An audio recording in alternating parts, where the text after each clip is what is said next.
너무 좋았어요. 인디안 밥 같아. 이상해 야유 같기도 하고. 선생님, 네. 상훈이 네. 신곡 나왔는데 네. 한번 들어보면 안 돼요? 어떻게 신곡. 들어봐요, 그걸? 지금 네. 불러보라는 거지. 한번 불러보면 안 돼요? 네. 그럼. 한번 불러보면 안 돼요? 근데 이게 지금 솔직히 음악이 있어야 되는 건데. 아, 그래요? 뮤직비디오가 굉장히 재밌거든요. 네. 유튜브에 가서 치시면 다 나옵니다. 한번 해주세요. 와우. 한번 해요? 네. 아, 좋습니다. 자, 마귀들과 싸우치다 제약벗은 형제들아 담대하게 싸우치다 저기 약한 적병들과 심판 날과 멸망의 날 내가 섰는 눈앞에 곧 다가오리라 영광 영광 할렐루야 영광 할렐루야. 영광 영광 할렐루야 영광 영광 할렐루야. 영광 영광 우리가 어디까지 공부했는데? 오늘 수업 룻기 8강 결혼 준비. 오늘은 사장을 마무리를 하면 좋을 텐데 그렇게 못할 것 같아요. 네. 중요한 부분이 있어서. 4장 1절부터 10절까지만 공부하겠습니다. 네. 오늘은 나온 씨부터 좀 낭독해 주세요. 네. 네. 보아스가 성문으로 올라가서 거기에 앉아 있더니 마침 보아스가 말하던 기업 물을 자가 지나가는지라.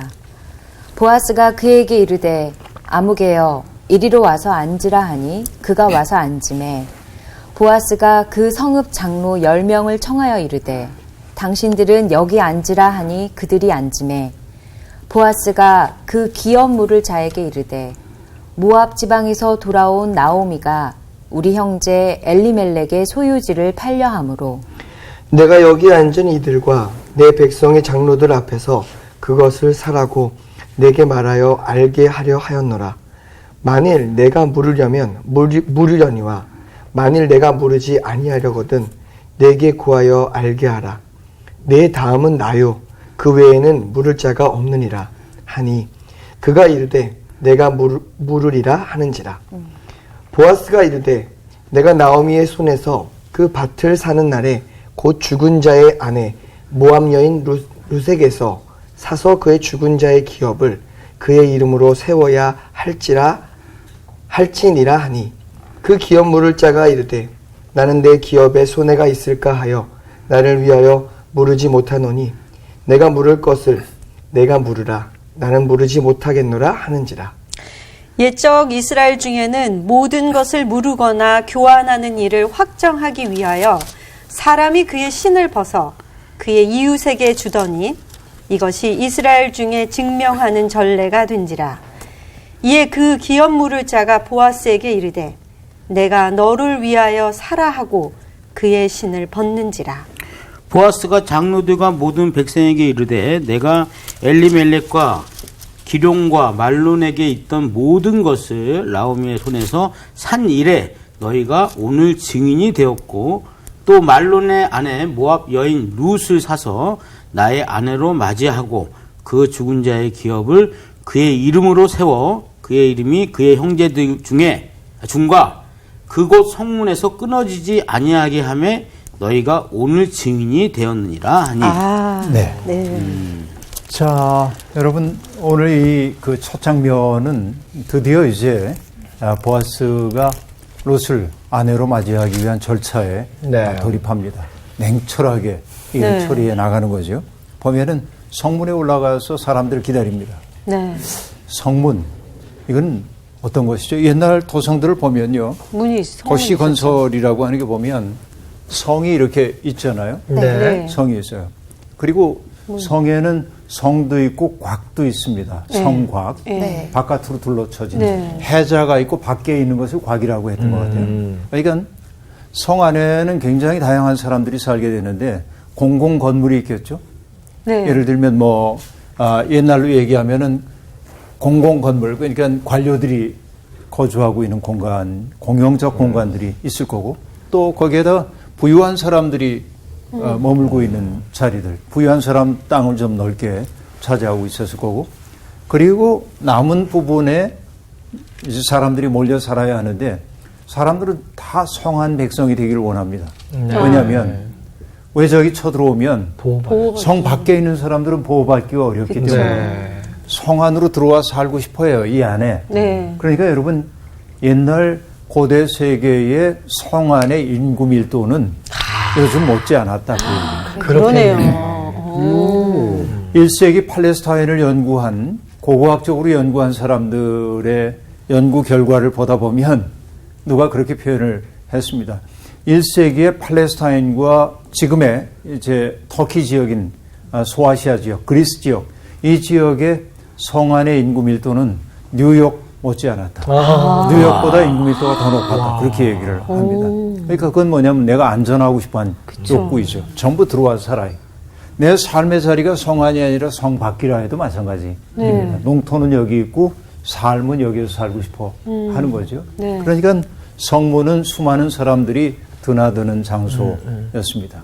그래서 늘 얘기하지만은 그 지혜가 성문 앞에 있다고 하는 그 얘기는 지혜의 삶의 자리가 성문이라는 얘기가 아니고 사람들의 일상적 삶이 일어나는 곳에서 집단적 지성이 발동된다는 말이기도 합니다.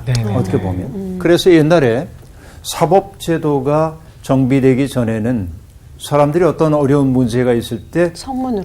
판정을 구하기 위해서 어디 가냐면 성문 앞에 갑니다. 그래서 사람들을 증인을 불러요. 10사람을. 이것이 법적 능력을 갖기 위한 최소 인원입니다. 그리고 그들에게 자기 사정을 얘기해. 이 사람과 당사자인 A와 B 사이에 이러이러한 문제가 있는데 어른들은 어떻게 판단하십니까? 네. 그래서 그분들의 판단에 따라서 그들은 처신해야 합니다. 이것이 성문 앞에 있는 지혜라고 얘기할 수 있겠습니다. 그렇죠? 네. 무슨 얘기인지 우리가 충분히 알 수 있는 얘기입니다. 그런데 오늘 보아스도 성문 앞에가 있습니다. 자, 연극 무대로 생각해 보세요. 네. 혼자 등장합니다. 그러자 한 사람이 지나갑니다. 그가 누구냐면은 기업 물을 자 1호입니다. 네. 그렇죠. 첫 번째. 기업 물을 자 1호. 네. 그가 지나가요. 그러니까 잠깐 일로 좀 오시게 거기 자리에 앉으라고. 그러고는 또 뭐 하냐면은 사람들이 지나가는데 10명의 장로들을 또 부릅니다. 어르신 좀 오시죠. 그래서 쭉 10명이 앉혀. 그러니 재미난 구경거리가 생겼잖아요. 네. 이 장로들을 모은다고 하는 것은 뭔가 법적 성사가 벌어지는 일이니까 구경꾼들이 뭐야. 예. 이 광경이 그려지죠. 네. 연예인들 같아요. 네. 일부러 그런 모델을 만들어요. 그러니까 여러분 이 성문 앞에서 재판이 벌어지는 게 이스라엘의 관습법이에요. 신명기 21장에 보면 패역한 아들의 재판 얘기가 나옵니다. 말 안 듣는 아들이 있으면 어떻게 해야 되냐.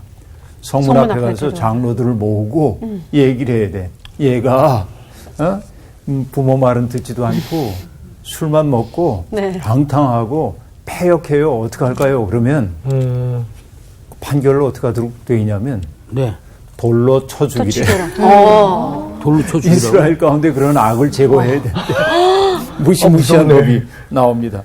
그러니까 부모 말 안 듣고 고집 세고 방탕하고 술만 먹는, 여긴 아들만 얘기해서 네. 딸은 안 먹는지 뭐 잘 모르겠는데 글쎄 말입니다. 돌로 쳐 죽이래. 이게 여러분 우리가 성경대로 하면 큰일 납니다. 이게 여기는. 그러니까 성문 앞이라고 하는 것이 어떤 공동체를 세워가는 법의 엄중함이 집행되는 장소이기도 했던 거죠. 네. 아무튼 그렇게 얘기하고 있는데 재미나는 게 있어요. 여기에서 기업 물을 자가 지나갑니다. 그런데 우리는 그동안 이름들을 다 알았어요. 나오미의 며느리였다가 자기 고향으로 돌아간 두 번째 며느리 이름이 오르바. 그것도 우리가 알고, 나오미도 알고, 룻도 알고, 보아스도 알고, 기련 말련도 알고, 엘리멜렉도 압니다. 네. 근데 기업 물을 자는 이름이 안 나왔어요. 네. 아무개인데요? 아무개죠. 그렇죠. 아무개요. 아무개요. 그렇게 얘기합니다. 아무개라고 얘기합니다. 이게 재밌어요. 그의 이름은 익명입니다. 네. 그렇죠. 익명이에요. 아무개. 그 말은 그의 역할이 주변적임을 알려주는 표현입니다. 네. 그렇죠. 그의 역할이 중요하지 않다 하는 얘기입니다. 그런데 여러분, 우리가 뒤에 그 사람의 어떤 태도 때문에 그의 이름을 익명으로 처리했는지를 우리가 엿볼 수 있는 대목이 나오는데 그건 잠시 후에 얘기하기로 하고 네. 여러분 익명성 내 이름이 없는 거 이것이 사람들을요 뭐냐면 자유하게 하나 봐. 내가 이름으로 불리지 않을 때. 그래서 여러분 그 요즘도 그러나요? 예비군복 입으면 뭐 사람들이 삐딱해요? 함부로 처신 안 되며 네. 그런 거. 근데 여러분 우리가 감옥에 간다든지 어디 가면 제일 먼저 뭘 뺏기냐면 이름을 이름이요. 뺏기죠. 맞아요. 수인 번호. 네. 번호로 환원이 돼요. 네네. 번호로 환원됐다고 하는 건 뭐냐면 그의 고유한 인격성이 인정되지 않는 거예요. 숫자일 뿐입니다. 그렇죠. 그러니까 끔찍한 거죠. 어떻게 보면. 그럼요. 이름을 잊어버린다고 하는 건. 근데 자기의 이름에 책임을 지지 않아도 되는 순간 사람들 속에 있는 다소 거칠고 야비하고 그런 요소들이 나올 가능성이 대단히 많이 있습니다. 그래서 여러분 일전에도 얘기했는지 모르겠습니다만은 저는 그분을 직접 만나본 적은 없는데 그분이 쓰신 책에 대한 서평을 제가 쓴 적이 있는 인연이 있는데요. 서영남이라고 하는 옛날 수사였던 분이 계신데 인천 지역에서 민들레 국수집이라는 국수집을 해요. 노숙인들을 섬기기 위한 겁니다. 말이 국수집이지만은 국수를 삶은 적은 없대요. 늘 밥을 했지. 그러니까 어떤 마음이냐면 그죠? 국수라도 삶아 대접하자 그 마음으로 시작했는데 언제나 아슬아슬한 때도 있어요. 내일 밥 지을 게 없어. 근데 기적적으로 채워지는 거야. 그게 늘 밥을 하고 그러는데 제가 그분에게서 감동했던 것 가운데 하나는 뭐냐면 이런 겁니다. 노숙인들이 와요. 그러면 줄 잘 서세요. 그리고 여러분 이게 누가 주는지 알죠? 이런 거 안 해. 잔소리 안 해. 그리고 뭐냐면은 오는 사람에게 이름을 묻습니다. 선생님 성함이 어떻게 되세요? 그러면 상훈 씨는 익명성 속에 있어서 예컨대 익명성 속에 있어서 그러니까 뭐 술도 먹고 누가 날 보든지 말든지 모든 노숙인들이 그런다는 얘기는 아니지만 그러기 쉬운 거죠. 근데 이름을 물어요. 그러니까 김씨, 이씨, 박씨로 불리우던 사람들이 자기 이름을 얘기하는 순간 뭐냐면 고유한 개별성을 가진 인격적 존재가 되는 거예요. 책임져야 돼. 근데 그가 다음날 또 거기 오면 이름으로 불러 맞이합니다. 아, 상훈 씨 오셨네요. 다 외우신다는 얘기네. 이건 어마어마한 얘기 아닙니까? 그럼요. 그렇죠. 나는 여기서 인간 회복이 일어난다고 보는데. 맞아요. 그러니까 우리가 누군가의 이름을 기억해 준다는 거 참 중요하죠. 근데 이제 제가 잘 못해. 약간 이제 그 이름 기억과 얼굴 봐도 우리가 언제 봤더라. 기억이 안 이게 나. 굉장히 좀 슬퍼지는 대목이기도 합니다. 그러니까 저를 보고 아는 척 했는데 제가 누구시더라 하는 표정을 짓거든 용서해 주시길 바랍니다.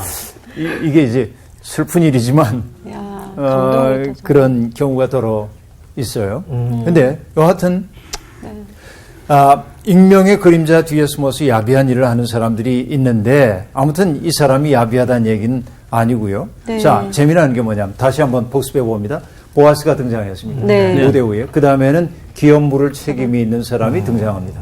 그리고 10명의 장로들 등장합니다. 그 다음에 구경꾼들이 등장합니다. 네. 자, 이 얘기는 한 사람 한 사람 무대 위에 올라와서 무대를 채웠다라고 하는 의미이기도 하지만 그들이 내리는 결정이 그 공동체에도 상당히 중요한 의미가 있음을 나타내. 네. 말로 표현하지는 않지만 네. 공동체의 관심사항일 수 있다는 사실이 넌지시 암시되고 있습니다. 그런데 이상한 거 하나 있어요. 정작 당사자인 나오미와 룻은 등장하지 않습니다. 그렇죠. 네. 그러니까 어떤 사람의 운명을 결정하는데 그 나오미와 룻은 수동적이야. 어떻게 보면. 그렇죠. 앞에서 인연을 만드는 일에는 다소 적극적이었지만 뭔가 결론을 내려야 할 때는 배제되어 있는 이것이 이 시대의 어쩔 수 없는 한계라고 볼 수 있겠죠. 내 운명을 내가 결정하지 못하는. 그것도 있지만 지난 시간에 어찌됐던 나오미와 룻의 어떤 그분들에 대한 입장에 대한 이 의견은 이미 전달이 됐지. 전달이 되었기 때문에 네. 보아스가 이제 어떻게 할 것인가에 대한 이 문제만 남아있는 거라서 그렇지. 등장하지 않았어요. 그럴 수도 있고 그러니까, 오늘의 관점에서 보면 네. 어쨌든 자기의 운명을 결정하는 자리에 어쨌든 없네. 당사자가 없는 그러네요. 당사자가 없다는 사실이 조금 슬프긴 한데 네. 이건 오늘의 관점에서 보는 거고 예. 네. 어쨌든 행정적 절차를 밟기 시작해야 합니다. 자, 보아스가 얘기하죠. 해결해야 할 문제가 무엇인지를 그에게 얘기합니다. 네. 모압 지방에서 돌아온 나오미가 우리 형제 엘리멜렉의 소유지를 팔려 함으로 3절에 그렇게 얘기를 하고 있습니다. 네. 그죠? 그 기업 물을 자에게 얘기한 거예요. 자, 두 가지 정보가 여기 주어지고 있어요. 하나는 나오미가 모압에서 돌아왔다 하는 게 하나. 또 하나는 우리의 형제인 엘리멜렉의 소유지를 팔려고 한다라고 얘기합니다. 근데 이게 나오미가 모압 지방에 머물던 시간이 얼마인지는 정확히 기술되어 있지는 않습니다만 그래도 꽤 긴 세월 네. 머물렀다고 봐야 합니다. 왜냐하면 거기에서 두 아들을 다 장가 보내고 남편 장례 또 아들들의 장례를 치르고 이 시간이 꽤 시간이 흘러갔다고 볼 수 있는데 그 사이에 그들의 땅은 누구 차지였을까? 누가 농사를 짓고 있었을까? 그죠? 그거 그쵸. 알기가 좀 어려운 부분이에요. 이미 땅이 누군가에게 넘어갔을 가능성도 있고 아니면은 그 땅이 여전히 엘리멜렉 가문의 것으로 남아 있었는지 알 수가 없습니다. 이거는 다른 정보는 우리에게 없어요. 네. 네. 그래서 궁금한 것은 뭐냐면 나오미가 팔려고 했던 것이 땅인지 아니면 땅을 물을 고난인지는 알 수가 없다. 이렇게 얘기하는 거죠. 네. 어떤 우리 문제가 명확하게 지금 제기가 됐습니다. 그래서 보아스가 얘기하죠. 여기 여러 증인들과 장로님 있는 데서 내가 내게 말한다. 기업 물을 권한이 내게 있으니 내가 사라. 내가 물으려면 물러라. 그렇죠. 돈을 내고 그 땅을 내 차지로 차지해도 좋겠다 하고 얘기를 하고 있습니다. 그리고 얘기합니다. 만약에 당신이 내가 하고 있는 그 얘기를 수용한다고 한다면 땅은 그대의 것이 될 겁니다. 그러나 당신에게 그럴 의사가 없다고 한다면 그 다음 기업 물을 책임 내게 있고 내가 어떤 모종의 결정을 하고 싶소 하고 얘기를 한 거예요 지금. 네, 네. 그러자 답은 어떻게 나와야 합니까? 그 사람이 no 그래야 되는데 그렇죠, 그렇죠. 5절에 보니까 4절 만미에 네. 이렇게 얘기합니다. 그가 이르되 내가 물으리라. 자기가 기업 물을 자의 책임을 감당하게 되는 겁니다. 그 뜻이에요? 네. 그러니까 난 모른다는 용도였어요. 내가 기업 물을 자의 역할을 감당하겠소. 하고 이건 얘기합니다. 그러면 안 이게 되는데. 작전 실패. 근데 전 선생님 지금 갑자기 궁금한 게요. 네. 지난 시간에 어찌됐던 보아스와 룻이 결혼할 건지 안 할 건지 그 부분인데 왜 갑자기 이 땅 얘기로 이렇게 간 거죠? 그러니까 아까 말씀하셨잖아요. 땅일 수도 있고 아니면 땅을 기업을 물을 수도 있고. 기업 물으는 사람의 책임 가운데는 네. 땅을 물러주는 일도 있고 네. 결혼해야 하는 의무도 있다고 지난 시간에 예, 했어요. 얘기를 함께 나눴어요. 그러면 땅을 물은다는 이 의미는 결혼이랑 이게 똑같 그러니까 아니 꼭 그렇진 않은데 지금 얘기가 전개되는 게 뭐냐면 이 기업 물을 책임을 맡은 1호 사람이 네. 뭐라고 얘기하냐면 그래 내 농토 늘리는 일은 오케이 나 받아들일 거야 하고 얘기합니다. 그렇게 되면 보아스의 작전 실패잖아요. 그렇죠. 그때 보아스가 딱 얘기하는 거예요. 네. 5절에 이렇게 얘기합니다. 내가 나오미의 손에서 그 밭을 사는 날에 곧 죽은 자의 아내 모압 여인 룻에게서 사서 그 죽은 자의 기업을 그의 이름으로 세워야 할지니라. 자, 어떤 얘기냐면 내가 그 땅을 사면 네. 모압 여인 룻과 결혼해야 하고 그리고 결혼해서 너와 그 여인 사이에 자식이 태어나면 그 자식은 바로 죽은 사람의 몫이 될 거고 그 사람의 이제 뭐랄까 상속분이 되고 상속자가 된다. 네. 그 땅도 그에게 넘어가야 돼. 네. 그 얘기입니다. 네네. 이제 이해됐어요. 이해됐죠? 네네. 그러자 그 사람이 머리를 재빨리 굴려보니까 이게 손해인 거야.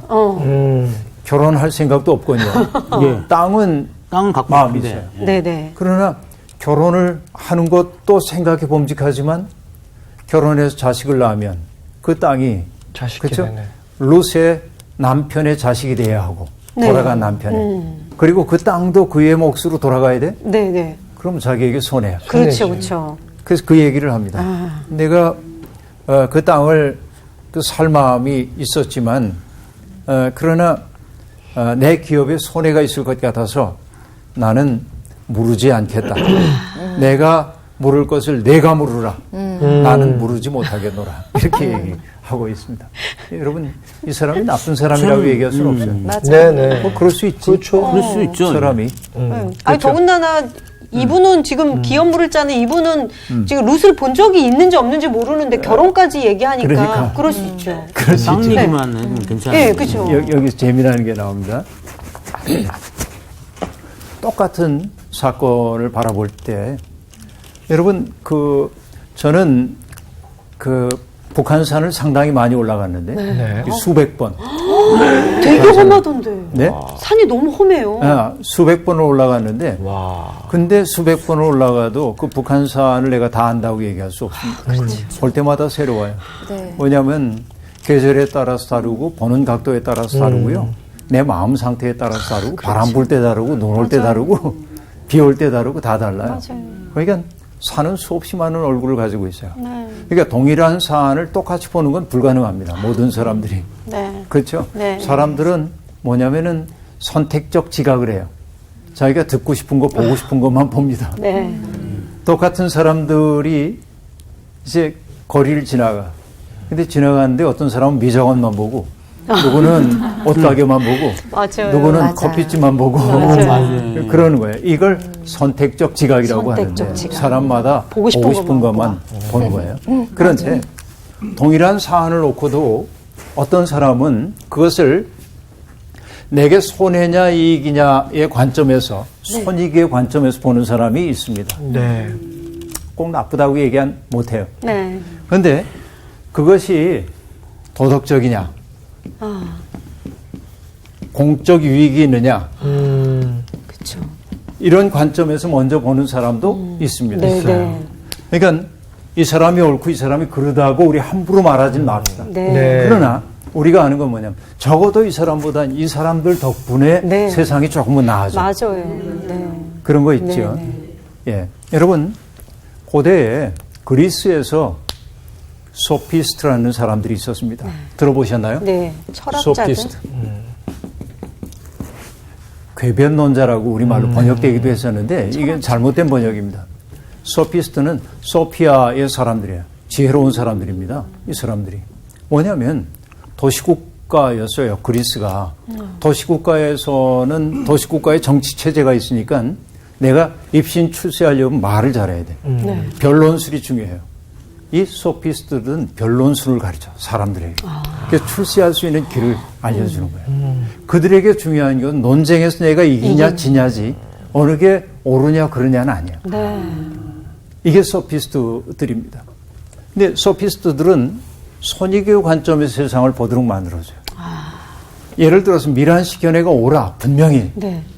그런데도 소피스트들은 뭐냐면 미란 씨가 그러다고 얘기해서 미란 씨를 논파할 수 있는 가능성을 가르쳐주는 거예요. 그러니까 도덕적이지는 않아요. 네, 네. 네. 그들이. 별로 안 이게 이제 소피스트. 미란 씨 예를 들어서 안 됐습니다. 그래요. 네. 그런데 이 소피스트들과 전혀 다른 사고를 한 사람이 등장했고 그 사람이 소크라테스입니다. 소크라테스. 소크라테스의 유명한 이야기, 델포이 신전에 적혀 있는 말, 너 자신을 알라. 너 자신을 알라. 그러니까 이 소크라테스의 중요한 건 내게 손해냐 이익이냐가 아니야. 나는 어떤 존재인가? 나는 어떤 존재가 되어야 하는가? 이 질문이 무엇보다도 중요한 겁니다. 그래서 소크라테스로부터 뭐가 나오냐면 도덕적 주체. 다른 사람과 함께 살면서 어떻게 다른 사람을 유익하게 할 수 있겠는지, 내 인생의 의미를 어떻게 구성해야 되는지에 대한 고민. 손익의 문제가 아니라 함께 사는 세상에서 나는 어떤 역할을 해야 되지? 이 고민을 하는 도덕적 주체가 소크라테스로부터 비롯된다. 네. 그러니까 여러분, 우리는 대개 이런 도덕적 주체가 발생한 것이 오래됐음에도 불구하고 사람들은 대개 여기에 따라서 세상을 바라보죠. 맞아요. 그래서 어떤 분은 그렇게 얘기했습니다. 진리의 가장 먼 게 뭐냐면 상인 근성이라고 얘기를 했는데 손익 계산하는. 그러니까 이 말 자칫 오해하면 장사하는 분들 폄하하는 말처럼 그러지만 그거 아니고 네. 할 수 없이 저런 표현을 쓴 것인데 그러니까 뭐냐면 늘 손해와 이익의 관점에서. 네, 네. 근데 여기에 기업물을 책임을 맡은 첫 번째 사람은 네. 손익의 손익계산. 관점에서 이 사태를 바라보고 있습니다. 예. 네. 그런데 보아스는 그 관점이 아니라 뭐냐면은 나오미와 룻이라고 하는 사람의 고향이 되어주고 싶고 그들의 설당이 되어주고 싶은 공익을 바라는 마음이 더 커. 예. 이 선택. 그렇기에 이 사람은 익명으로 처리해서 아무개. 재미난 네, 대목이죠. 네. 재미난 대목입니다. 아유, 이분이 그렇게 해주셔서 보아스가 얼마나 감사했을까요? 그렇죠. 그러니까 이 소크라테스가 추구했던 것이 뭐냐면 영혼의 탁월함, 네. 영혼의 문제. 인간이라는 게 자기 욕망대로 살 수가 없고 네. 내가 어떻게 인간적 주체가 될 수 있는지에 대한 고민인데 네. 그것은 항상 다른 사람을 어떻게 유익하게 할 수 있을지 이 고민을 해나가는 것이죠. 그래서 마침내 7절에 당도하게 됐는데요. 네. 옛적 이스라엘 중에는 모든 것을 무르거나 교환하는 일을 확정하기 위하여 사람이 그의 신을 벗어 그의 이웃에게 주더니 이것이 이스라엘 중에 증명하는 전례가 된지라 하는 얘기입니다. 신발을 벗어준다고 얘기했는데요. 근데 여러분 신발 벗는 이 이야기는 신명기 25장에 조금 다른 형태로 등장합니다. 그건 이런 거예요. 시아주본이나 시동생이 네. 그 자기의 의무를 기피할 경우에 다시 얘기하면 A라고 하는 여성이 어떤 남자를 만나 결혼했는데 자식 없이 세상을 떠나서 네, 네. 그럼 이 여인이 해야 할 일은 뭐죠? 시동. 그 죽은 이의 형제 가운데 누구와 결혼해서 죽은 사람의 후사를 이어가야 합니다. 이것이 의무입니다. 네. 형제들이. 근데 그 일을 감당하기 싫어하는 사람들이 있는 거예요. 난 저 여인과 결혼할 생각 없어. 형수 혹은 재수 씨와 결혼할 생각이 없어. 네, 네. 그럴 수 있잖아요. 네. 왜 그랬을까요? 옛말 우리 못된 말 가운데 하나가 살이 낀 여인? 네? 뭐 옛날에 그런 말 있죠. 그런 말이 있었지. 남편 어떻게 한 여자, 남편 뭐 여자. 잡아먹은 뭐 잡아먹었다. 저기 네. 이런 그 못된 저기 말들. 그거요. 그렇죠. 정말 험했던 시기입니다. 그러니까 남편이 죽은 게 마치 그 여인의 책임인 것처럼 난 저 여인하고 결혼하고 싶지 않아. 그렇게 역마살. 이제 얘기하는 사람도 있을 수가 있는 거죠. 그러면 과부가 된 그 여인은 네. 그들을 데리고 마을의 원로들에게 데려갑니다. 아, 또요? 또 데리고 가. 왜냐하면 원로들이 그 일을 증인이 되어줘야 하기 때문에. 그래서 뭐냐면 그의 신발을 벗깁니다. 오. 네. 신발을 벗기는 주체가 여인이야. 신을 벗겨. 그리고 얼굴에 침을 뱉어 모욕을 줍니다. 그 사람에게. 아, 뭐야, 이거. 그러니까 이건 뭐냐면 신을 벗기는 사람이 돌봄을 거절당한 과부인데 그리고 신 벗김을 받은 사람은 신 벗김을 당한 집안 사람이라는 오명을 쓰고 살아야 돼. 그게 뭐냐? 친족의 의무를 감당하지 않는 사람은 공동체에서 수치스러운 존재로 여겨졌다 하는 얘기입니다. 그러니까 사회적 체면이 손상되는 거예요. 네. 다시 얘기하면 중요한 타자들의 삶에 무관심한 것. 이건 공동체적으로 수치를 당해도 할 수 없다 그런 얘기입니다. 그러니까 여기에서 그 신발 벗기운 자의 집이라고 하는 그 말 속에 등장하는 건 뭐냐면 나의 존재라고 하는 것은 누군가에게 책임져야 한다는 얘기예요. 나와 내 가족만 행복할 거야. 이거는 부끄러운 일이라는 거예요. 네. 그러니까 오늘 고통을 당하는 사람이 있다고 한다면 그 고통당하는 사람의 어려움을 덜어주지 않으면 공동체는 유지가 되지 않는 거예요. 이게 공동체적 안전장치입니다. 예를 들면 여러분 그 이디오피아나 이런 나라에 가면 이 이디오피아라고 하나요? 에디오피아라고 하나요? 어쨌든 네. 이 나라에 가면은 나 꼭 해보고 싶은 게 하나 있어요. 뭐요? 이디오피아 커피로 유명한 게 뭐가 있죠? 예가체프라는 네, 이해가지고. 예가체프라고 하는 지역이 유명한데 네. 그 지역 이름이죠. 커피 세레모니라는 게 있잖아요. 아침마다 커피 세레모니를 해요. 귀한 손님이 가면은 신선한 풀을 베다가 방에다 깔고 커피를 이제 볶기 시작하고 그걸 콩콩콩콩 찧어가지고 커피를 하고 이 과정 번거롭잖아요. 네. 그러나 그 의식을 통해서 우리의 하나됨을 경험하는 거지. 그러니까 여기 꼭 가보고 싶은 마음이 듭니다. 에티오피아가 가난하고 힘겨운 나라가 된 까닭이 뭐냐면 여러분 국제의 자본이 들어가면서 그 공동체가 가난했지만 여기 이제 우리가 패널 4명과 내가 가족이라고 해봅시다. 네. 그러니까 누군가가 어려워지면 내가 책임을 져준 거야. 이렇게. 공동체의 부조가 살아있었어. 네. 근데 돈이 들어가자 이게 깨진 거야. 맞아. 그러니까 내가 가난하면 벗어날 길이 없는 거야. 예. 그래서 모든 공동체성을 무너뜨리는 일들이 돈이 하고 있는 악마적인 일들이기도 합니다. 때때로. 그러니까 여기 신발 벗기운 가정이라고 하는 것은 그런 공동체의 책임을 방기한 부끄러운 존재임을 뜻해요. 그래서 아까 얼굴에 침 뱉고 그런 게 요즘의 관점으로 보면 너무 뭐 꼭 그래야 돼? 네. 그 생각이 들지만 그게 사회적 행위란 말이에요. 그렇죠? 근데 아까 얘기한 대로 신발을 벗기는 주체가 누구냐면은 무시를 당한 여인이 하는 일이었어요. 신명기에 의하면. 그런데 여기에서는 어떻게 돼 있죠? 신발을 벗어줍니다. 그렇죠? 이제 기업 물을 자가 내가 너를 위하여 사라 하고 그의 신을 벗는지라 신발을 벗어줌으로 소유권에 대한 양도를 그러니까 그 여인과 결혼하거나 땅을 물을 수 있는 권리를 보아스에게 양도했음을 상징하는 것으로 신발을 벗어 주었다고 얘기를 하고 있습니다. 그렇죠? 그리고 전에도 얘기한 대로 신이라고 하는 것은 누군가의 정체성 뜻하기도 하지요. 네. 그래서 기억나세요? 우리가 이력서 쓴다고 할 때 리자가 신발 리자이거든. 내 신발이 걸어온 길이야 이력서라고 하는 거야. 그러니까 신발은 나의 정체성이죠. 예. 네. 그러니까 나라고 하는 존재는 신발이야. 모세가 떨기나무 앞에서 신을 벗어야 했던 것은 나라고 생각했던 걸 내려놓아야 하나님 앞에 설 수 있기 때문에 그래. 네. 그렇죠. 그래서 주님도 얘기하시잖아요. 누구든지 나를 따라오려거든 제일 먼저 요구되는 게 뭡니까? 자기 자신을 부인해야 돼. 그렇죠. 이게 예수 따름의 전제 조건이었어요. 네. 그러니까 그 얘기는 너 자신을 부인하고라고 하는 말은 내 신발을 벗고 옵니다. 구약식으로 얘기하면.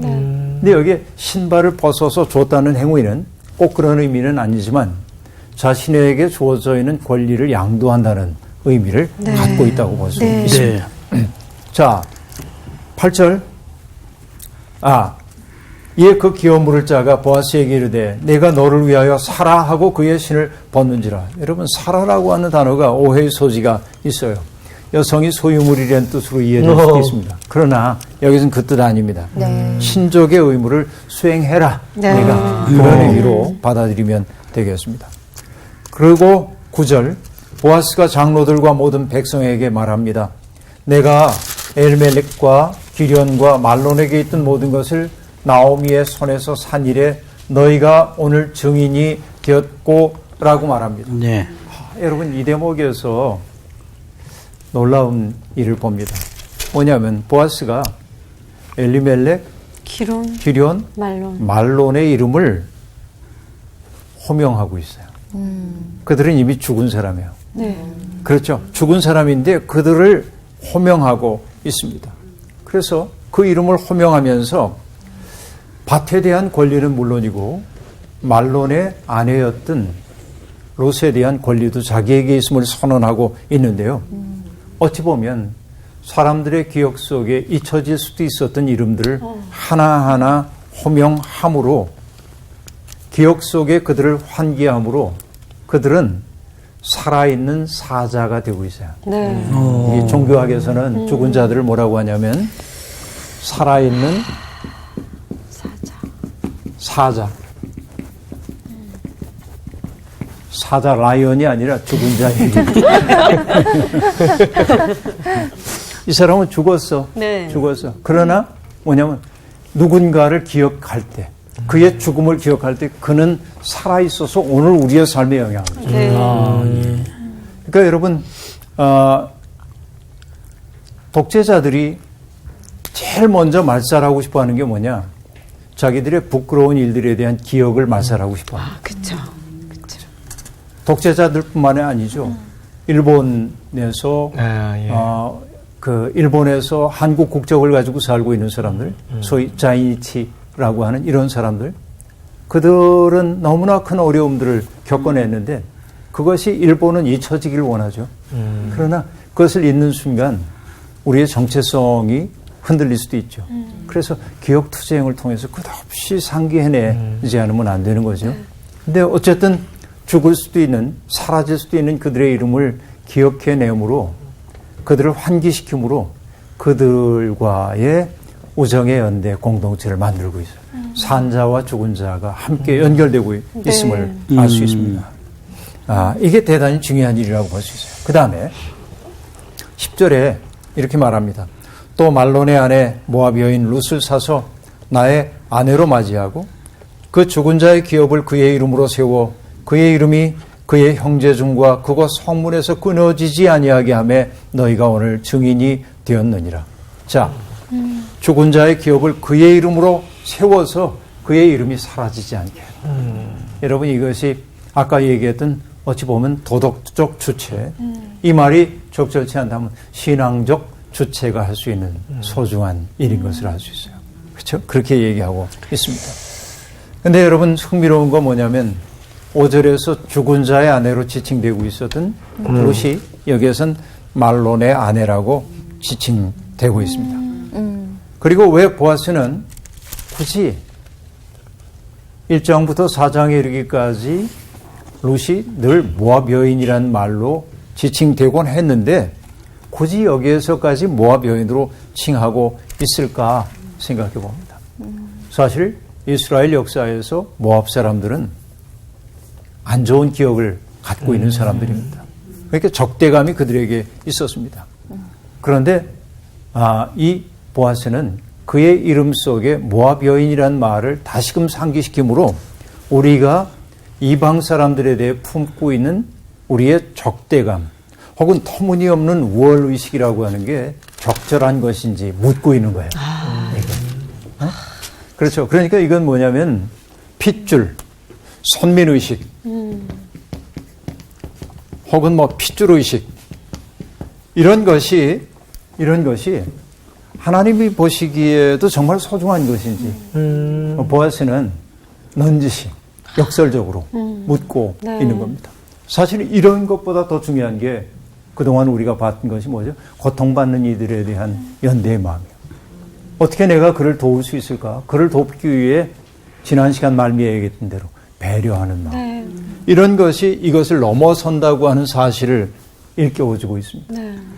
사람들은 그런 연민의 마음, 누군가에 대해서 책임을 질 수 있는 마음을 품지 못할 때 이런 것 속에 자기를 숨길 때가 많이 있습니다. 누군가를 배제하고 혐오함으로 내가 커진 것처럼 느껴질 때가 있어요. 그러나 혐오와 배제를 통해서는 하나님의 마음에 당도할 수 없습니다. 보아스가 지금 그리고 나오미와 루시아 하고 있는 일들은 이것을 넘어서는 보편적 진실의 세계를 우리에게 열어보이고 있어요. 종교를 넘어서는 보편적 가치가 있다는 사실을 우리에게 보여주고 있습니다. 그러니까 참된 종교라고 하는 건 뭐냐? 장벽을 만드는 게 아니에요. 사람들이 임의로 만든 장벽들을 허무는 것이 종교예요. 참 종교란 말이죠. 그래서 여러분 성경이 골로새서에서도 얘기하죠. 거기에는 헬라인이나 유대인이나 할례파나 무할례파나 야만인이나 스구디아인이나 종이나 자유인이 차별이 있을 수 없나니 오직 그리스도는 만유시요 만유 안에 계시니라. 그렇죠? 차별 없는 사랑. 이것이 그리스도가 우리에게 가져온 것이죠. 그러니까 이 룻기가 우리에게 보여주는 것은 바로 그리스도가 구현하셨던 그 삶을 아름답게 보여주고 있는 것이죠. 예. 그 이야기의 결말은 다음 시간에 짓도록 하겠습니다. 네. 오늘 여기까지 할게요. 고맙습니다. 감사합니다. 이게 지금 엘리멜렉과 기룡과 말론의 이름은 드러났지만 네. 사실 좀 안타깝습니다. 왜요? 뭐가? 보아스가 사라지잖아요. 음. 보아스는 이렇게 자기 이름이 사라지는 걸 감안하고도 네. 룻하고 결혼하고 싶은 거예요. 그쵸.